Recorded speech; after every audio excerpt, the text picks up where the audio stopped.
Hello friends, आज आपण नहीं कंचा कदली मुग डाली रे पकोड़ा बहुत टेस्टी हेल्दी रेसिपी।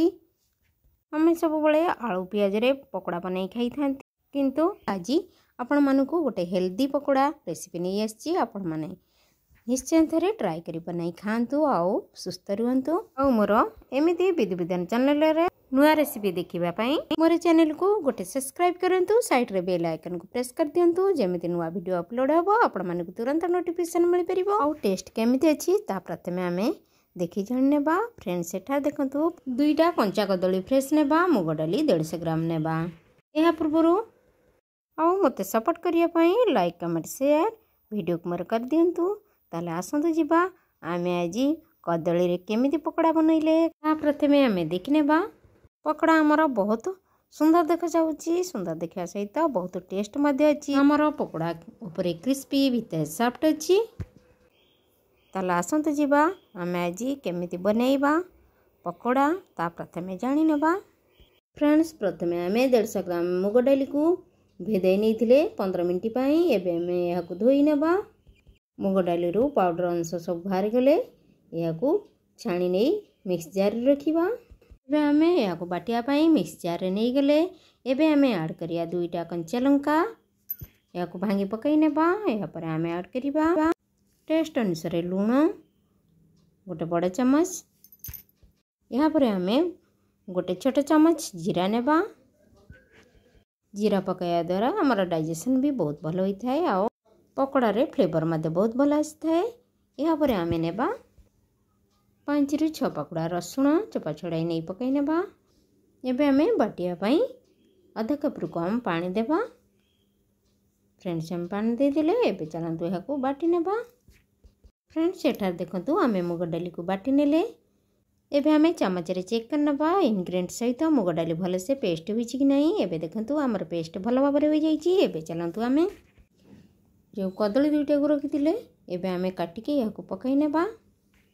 2टा सीटी पई याकू छाड़ नेबा।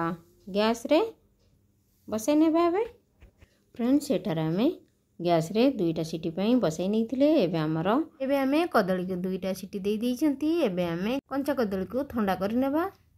फ्रेंड्स एठार देखंतु कदली हमर भल भाबरे सिझी जाई छि आउ ठंडा मध्य होई जाई छि।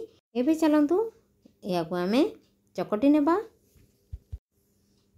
कदली हमरा एते सॉफ्ट हो जाई छि, हमको बहुत आराम से रे एबे हमें चपर साजे रे याकू प्रेस कर नेबा। देखंतु बहुत बढ़िया सॉफ्ट अछि। एबे चलंतु याकू मिक्स कर नेबा। एठार देखंतु हमर कदली भल भाबरे चकटा होई गेला। एबे चलंतु एथिरे हमें ऐड करिबा गोटे सिझा आलू को।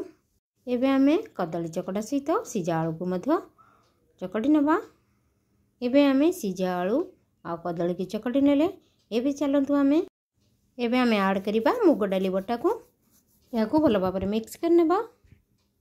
एबे हमें मिक्स कला परे एथिरे ऐड करिबा गोटे छोट चम्मच हळदी गुंड, गोटे छोट चम्मच लंका गुंड।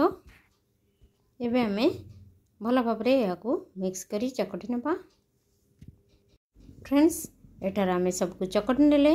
एबे हमें पकोड़ा बनैया पई ऐड करिबा इंग्रेडिएंट सब। एबे हमें ए चकटा को आधा कर नेबा। फ्रेंड्स आपण को मेंबर अनुसार आपण बनाइबे। एठारे मो मेंबर अनुसार हमर बनाउची। एबे चलंतु आमे सब इंग्रेडिएंट नेबा। प्रथमे हमें टेस्ट अनुसार लूण ऐड करिबा। 3 चम्मच बेसन नेबा पकोड़ा को बाइंडिंग करिया पई। आउ कटा धनिया पत्र आउ 2टा कंचा लंका को काटी रखिथिले याकू पकई नेबा। एठार हमें 2टा प्याज को काटी रखिचंती याकू पकई नेबा। पियाज को एबे हमें टिके मळी के पकईबा पाखुड़ा पाखुड़ा करिया पई। पियाज पाखुड़ा पाखुड़ा होई पड़िथिले आ हमको सहज होई थाए पकोड़ा बनैया पई आउ खाइबारे मध्य स्वादिष्ट आसी थाए। एबे हमें देखंतु बहुत भल भाबरे पियाज को पकई नेले पाखुड़ा करी। एबे चलंतु याकू मिक्स कर नेबा। एबे हमें भल भाबरे मिक्स कर नेले। एबे हमें 15 मिनिट पई रेस्ट पई छाड़ नेबा। 15 मिनिट होई गेले याकू पकोड़ी बनैबा। 15 मिनिट परे एबे हमें कढ़ाई रे तेल गरम कर नेबा। तेल गरम हो जाइछलानी। एबे चलंतु याकू हमें पकोड़ा बनाई नेबा। एबे चलंतु हमें पकोड़ा अनुसार छोट छोट गुळा करी पकई नेबा। फ्रेंड्स पकोड़ा बनैला बेले एबे हमें फ्लेम को हाई फ्लेम रे रखिबा नने पकोड़ा आमर फिटी जाई थाए।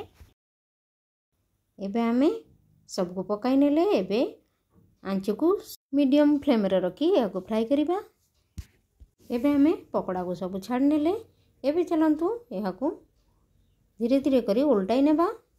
फ्रेंड्स एबे देखंतु पकोड़ा आमर ऑलमोस्ट हो गलानी। एबे चलंतु याको गोटे प्लेट रे काढी नेबा। एबे आमे सब पकोड़ा को काढी नेले एबे चलंतु आउ गोटे बारी पकई नेबा। फ्रेंड्स देखंतु केते खूब कम समय रे आमे पकोड़ा बनै खाइले आउ आम शरीर पई भी कदली बहुत भलो। ताले एमिति गोटे थर बनाई खातु देखिबे केते टेस्ट लागिबा सहित आम शरीर पई भी बहुत उपकारी। एबे हमर पकोड़ा हो आसलानी। एबे चलंतु एई समय किछि कंचा लंका को धोई आमे एथरे याको छाउनी नेबा। आमे एमिति छणा कंचा लंका खाइथिले पकोड़ा सहित बहुत बढ़िया लगी थाए, टेस्ट लगी थाए। जदि पिला मानकु राग लगी थाए पिला मानकु देबे नाही, किंतु बड़ माने बहुत पसंद करथांती कंचा लंका को छाणी की पकोड़ा रे खाइया सहित। एबे चलंतु याको आमे काढी नेबा प्लेट को। फ्रेंड्स एबे हमर गरम गरम कदली मुग डाली रो पकोड़ा प्रस्तुत हो गला। एबे चलंतु गरम गरम परसी नेबा। चाय सहित खाई परिबे, आपण सेमिति भी खाई परिबे, मुड़ी रे खाई परिबे, पखड़ा सहित खाई परिबे, बहुत टेस्ट लागिवो। फ्रेंड्स आशा करी आज रेसिपी आपण मानकु बहुत भल लागिथिबो। एमिति नुआ नुआ रेसिपी देखिया पाए प्लीज विजिट करंतु मोर विधि विधान कुकिंग चैनल को। बहुत सारा भल पाइबा देबा सहित आ मोर चैनल को गोटे सब्सक्राइब कर देबे जदि नुआ हैतिबे। साइड रे बेल आइकन को प्रेस कर देबे। आउ मोर वीडियो को लाइक कमेंट शेयर करिया जमार भूलिबे नहीं। एते समय दे देखिथिबारु आपण मानकु बहुत बहुत धन्यवाद। रहिली नमस्कार। पुणी आसीबे आउ एक नुआ रेसिपी नहीं। Bye, see you again.